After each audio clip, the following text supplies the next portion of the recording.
അസ്സലാമു അലൈക്കും വറഹ്മത്തുള്ളാഹി. വിശുദ്ധ ഖുർആനിൽ അല്ലാഹു സുബ്ഹാനഹു തആല ലോക ജനതയെ അഭിസംബോധന നടത്തുമ്പോൾ പല രൂപത്തിലാണ് നടത്തിയിട്ടുള്ളത്. യാ അയ്യുഹന്നാസ്, ഓ ജനങ്ങളെ എന്ന് അല്ലാഹു പല തവണ വിശുദ്ധ ഖുർആനിലൂടെ പ്രയോഗിച്ചിട്ടുണ്ട്. എന്നാൽ ലോകാനുഗ്രഹി റഹ്മത്തുൽ ആലമീൻ സ്വല്ലല്ലാഹു അലൈഹി വസല്ലമ തങ്ങളുമായി ബന്ധപ്പെട്ട വിഷയങ്ങൾ പറയുമ്പോൾ അല്ലാഹു തആല പ്രയോഗിക്കുന്നത് യാ അയ്യുഹല്ലദീന ആമനു എന്നാണ്.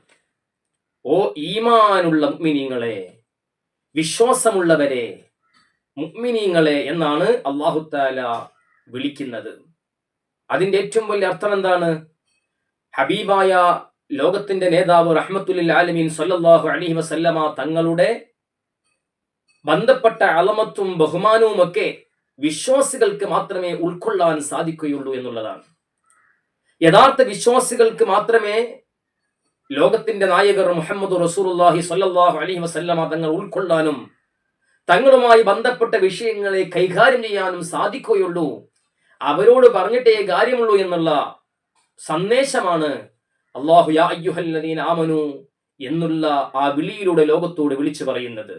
നിങ്ങൾ നോക്ക്, യാ അയ്യുഹല്ലദീന ആമനു സ്വല്ലു അലൈഹി വസല്ലിമു തസ്ലീമാ.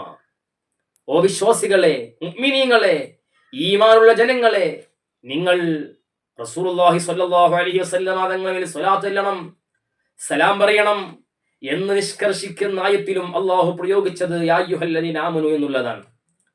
ഈ ആയത്തിന്റെ വിശദീകരണത്തിൽ മഹാന്മാർ പഠിപ്പിക്കുന്നത്, മുഫസ്സിരീങ്ങൾ രേഖപ്പെടുത്തുന്നത്, അല്ലാഹു സുബ്ഹാനഹു തആല തന്റെ മാലാഖമാരോട് അതാ ലോകാനുഗ്രഹി റഹ്മത്തുൽ ആലമീൻ സ്വല്ലല്ലാഹു അലൈഹി വസല്ലമ തങ്ങളുടെ മദ്ഹുകൾ പറഞ്ഞുകൊണ്ടേയിരിക്കുന്നു എന്നാണ്. എപ്പോഴും പറഞ്ഞുകൊണ്ടേയിരിക്കുന്നു. ഖദീമായ റബ്ബ്, ഖദീം എന്ന് പറഞ്ഞാൽ നമ്മളൊക്കെ പഠിച്ചവരാണ്.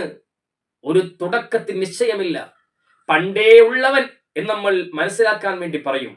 ആ ഖദീമായ റബ്ബ് അന്നേ തുടങ്ങിയതാണ് ലോകാനുഗ്രഹി മുഹമ്മദ് റസൂലുള്ളാഹി സ്വല്ലല്ലാഹു അലൈഹി വസല്ലമ തങ്ങളുടെ മദ്ഹുകൾ, പുകഴ്ത്തലുകൾ, തങ്ങളുടെ പ്രകീർത്തനങ്ങൾ പറഞ്ഞുകൊണ്ടിരിക്കുക എന്നുള്ളത്. മാത്രമല്ല മുഫസ്സിരീങ്ങൾ പറയുന്നു, ഇമാമിയങ്ങൾ പഠിപ്പിക്കുന്നു, അല്ലാഹു സുബ്ഹാനഹു തആല യാ അയ്യുഹല്ലദീന ആമനൂ സ്വല്ലു അലൈഹി വസല്ലിമു തസ്ലീമാ എന്ന് പറയുന്ന ആയത്തിന്റെ വിശദീകരണത്തിൽ മഹാന്മാർ പഠിപ്പിക്കുന്നു, അല്ലാഹു സുബ്ഹാനഹു തആല ഒരിക്കൽ മാലാഖമാരോട് പറഞ്ഞ മദ്ഹ് പിന്നീട് പറയുന്നില്ല എന്നാണ്. അപ്പോൾ നിങ്ങൾ ആലോചിച്ച് നോക്കി, എന്ന് തുടങ്ങിയതാണ് മദ്ഹ്? ഈ ലോകം അവസാനിക്കുന്നത് വരെ, അതിനു ശേഷവും അള്ളാഹുവിന്റെ ഹബീബിന്റെ മദ്ഹ് അള്ളാഹു പറഞ്ഞുകൊണ്ടിരിക്കുന്നു.